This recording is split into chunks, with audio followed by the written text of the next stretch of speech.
biology review number 2. Okay. So here we go. 6 major chemical elements found in living cells. So that'd be CHNOPS. So carbon, hydrogen, nitrogen, oxygen, phosphorus, and sulfur. 3 of those are in all living cells, being carbon, hydrogen, and oxygen. Right. But mainly, you just remember the acronym. You should be able to get that down. There's just 6 of them. That through. Then we have the 4 major groups of macromolecules. Those are proteins, carbohydrates, lipids, and nucleic acids. You basically just need to know the basic functions of each of those in the body and what they do. Lipids are basically like the fats, the long-term stored energy, and then you have carbohydrates. That's the more short-term energy. Lipids come because of carbohydrates. Right. Then there's like the separations of carbohydrates being like complex and simple.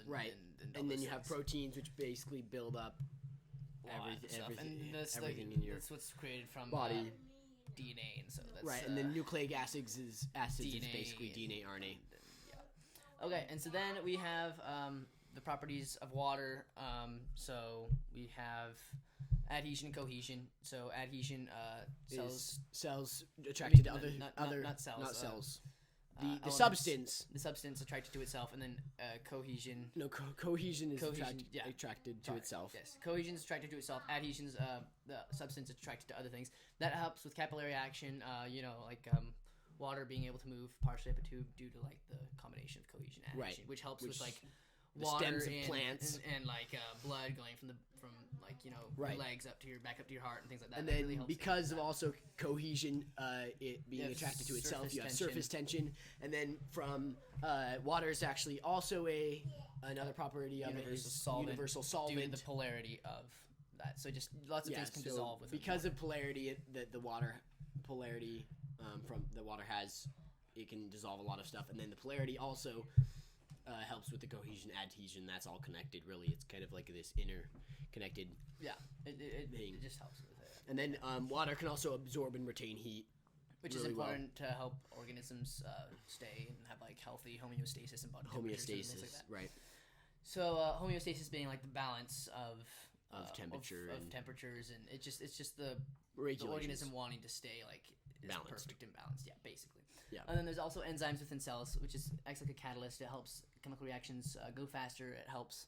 It can break things down. Breaks things down. It builds also builds things. It helps you digest. There's a bunch and every enzyme is very specific to what it does. To one specific thing, due to the active site of the thing. You know, the classic like the lock and the key analogy. Right. So that's enzymes. Garrett, quiet, buddy. Okay. Okay. So then we have autotrophic and heterotrophic organisms. Autotrophic organisms make their own food from sunlight and things, and if you have to consume things for food, that's heterotrophic. So humans are heterotrophic, but most plants are autotrophic, assuming you don't count like the Venus flytrap and all that, but that's exceptions. Mainly, most plants are autotrophic. And then basically just photosynthesis. Also, make sure you know the similarities between respiration and photosynthesis and the differences, and basically just know that the reactants in respiration are the products of photosynthesis, and the reactants in photosynthesis. They're just opposites, basically. Products in respiration. Yeah, they're basically opposites. There's one tiny little exception to that being like sun energy, which only happens in photosynthesis. Right. But other than different that, types of energy and stuff. It's basically. But it is a very good idea to know those two equations. Yeah, and then you know how energy goes from both to both, and then we breathe out carbon dioxide, they breathe out oxygen. It's pretty simple. I would recommend you knowing those equations, just because for sure. And then there's also anaerobic and aerobic respiration. Anaerobic being like quick dashes and things like that. So where respiration can't support it for very long term. Right. It's more of just relying on like the energy stored directly within the cells, of the muscle cells and things like that. And aerobic activities are like things that respiration can maintain, and you can keep doing them for extended periods of time. It's like really rhythmic activities like running, jogging, biking, things like that. That's more constant, yeah. Yeah. And then now we have mitosis.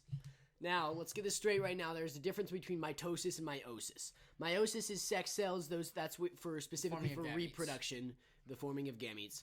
Mitosis is basically anywhere else when your body replicate cells. So that's skin cells, liver cells, heart cells, anywhere brain cells. That's all mitosis. Basically, they go through basic steps where the cell starts in interphase. It begins to get ready and preparation for mitosis. It goes into prophase. In the interphase, though, doesn't it? In the interphase, it replicates the DNA, right? Then it goes into prophase, where the membrane breaks down, and you can see the DNA and then together into the. And then the metaphase, the DNA lines up in the middle of the cell, and the spindle kind of attaches to it from the sides of the cell. And anaphase, starts to split. It splits to the separate sides. Telophase, it finishes the spindle, and then the nuclear membrane kind of begins to kind of reform. Right, and the cytokinesis, it completely... It's just two separate cells. Separate cells at that point. That's mitosis. And then, the DNA replicates in interphase so that when it splits into two cells, each new cell still has the same amount of DNA. And then obviously depending on what kind of cell it is, whether it's a heart cell, muscle cell, skin cell, whatever it is, only certain parts of that DNA will be used depending on what parts it is. Right. And then I would recommend knowing the replication of DNA, just being that the double helix splits, and then that opens up from enzymes, and then the nucleotides come in to fill in, like, match with the other nucleotides, and then at the end you have two separate cells. So it's like partially conservative of the right. The there's DNA. A picture of that, and then we have the cell theory is very simple. Basically, we have cells are the basic unit building block of all living things. All living things are made of cells, and then cells come from pre-existing cells. Right. So they're always created from previous cells. Yes. That's very simple. Basically, you just need to understand that the cell theory is developed over time with several different scientists researching different things. It kind of builds up. A big part of that is theories. being a microscope and being able to observe cells. Then we also have the transportation of substances through a cell and also in the air. So we have that deals with diffusion, facilitated diffusion. You have osmosis and other active things like transport that. and passive transport. Active transport is like protein pumps and things that use like the energy of the cell being like ATP, and then passive transport is just things diffusing across the membrane naturally because it wants to spread out. Just make sure that you know contrast diffusion of facilitated diffusion, osmosis, active transport, and then things like that, and other things that help transport materials through the cell so that the nutrients. And that big part of that is all like homeostasis. Yeah. And keeping the cell balanced. So diffusion is balancing the air. If there's a lot of one type of thing in the air, it diffuses throughout all the air in a room. It just wants to move, and it moves so it's even.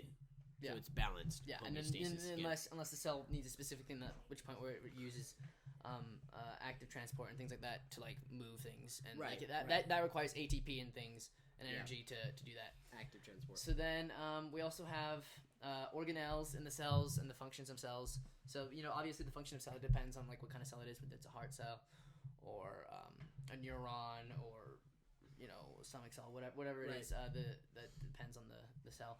And then there's also the organelles, so like mitochondria, like the powerhouse of the cell, the nucleus being like the brain of the cell, right? And all the different organelles. Rough ribosomes making the protein.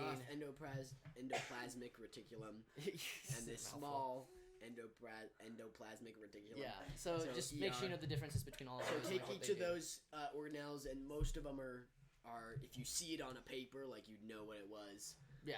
And generally, you know what they would do. Basic functions, and then the cell as a whole has a specific function in the organ of the body. So a liver cell has a different function than the brain cell, but and then each miniature organelle in each cell has a specific cell in the cell. Yeah. And so a specific job in the cell. Yeah. And then I would say that you need to know the difference between plant cells and animal cells. Very basic differences, such as like the chloroplast plant cells. Yeah, so the plant cells have chloroplast, the cell wall, and the cell wall, which the cell wall is like much more rigid, so that's what gives like plants their like really rigid structures. Right. And then they have chloroplast, which helps them, which basically causes photosynthesis and allows them to be autotrophic, make their own food. But then there's also plants also have like very much larger vascules. I think that's what it's called.